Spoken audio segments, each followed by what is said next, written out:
నేనే చెప్తున్నా అండి. హాయ్ అండి. సో నాకు కొంచెం మాట్లాడడం కొంచెం కష్టం నాకు. That's not my strength. So what I think I'll do is with some help. Shalini, can you come? అయ్యో, ఆవిడ స్పీచ్ తర్వాత ప్లాన్ చేసామే. ఇది unexpected. ఆమె అస్సలు సిగ్గుపడకుండా వచ్చేస్తుంది. సో పర్లేదు. ఓకే అండి, పర్లేదు. మీ మైక్ కూడా కావాలి. ఇంకో కావాలంటే ఇంకో 4-5 మైకులు తెప్పిద్దాం. నేను కూడా మీ అందరిలాగే సమంత గారి పెద్ద ఫ్యాన్. సో సమంత గారికి మన ఫ్యాన్స్కి మధ్యలో ఉన్న ఈ బంధం గురించి ఒక మాటలో చెప్పలేం, కానీ ఒక పాటలో చెప్పడానికి ట్రై చేస్తాం. వంశీ గురించి ఇంకొక చిన్న డీటెయిల్ మీరు మిస్ అయ్యారు మ్యామ్. వంశీ యాక్టర్, రైటర్, డైరెక్టర్తో పాటు ఒక మంచి సింగర్ కూడా. అదే ఇందాక యాక్చువల్లీ యాడ్ చేస్తూ ఆగాను, ఇప్పుడు కన్ఫర్మ్ చేసేస్తారు. సో ఇప్పుడు ఈ పాట ఫ్యాన్స్కి, మ్యామ్కి, శామ్ మ్యామ్కి మధ్య ఉన్న బంధం కదా. సో నేను ఫస్ట్ స్టార్ట్ చేస్తా, దాని తర్వాత నువ్వు పాడతావా? ఆ బంధం చెడగొట్టకుండా వాడు.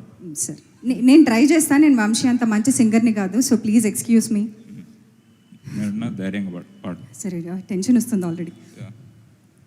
పాలు నీళ్ళ బంధం ఇది, జన్మ జన్మల బంధం. పోయింది. మళ్ళీ ట్రై చేస్తా. ఫస్ట్ ఇట్లా పెట్టు, ఫస్ట్ స్టార్ట్ జరుగు. అంటే ఇది మేము మ్యూజిక్ వేసామండి మధ్యలో. ఇక్కడ నుంచి రావాలి. ఓకే. పాలు నీళ్ళ బంధం ఇది, జన్మ జన్మల బంధం. ఎలా జన్మ జన్మల బంధం, జన్మ జన్మల బంధం. క్లోజ్. పువ్వు తేనె బంధం ఇది, జన్మ జన్మల బంధం. ఎందుకంత జన్మ అని అదోలా పాడుతున్నావు? ప్రేమ అలాంటిది. నీకు ఎమోషన్స్ లేవు, నీకేం తెలుసు? అది ప్రేమలా లేదు, ఇంకోలా ఉంది. Okay, next.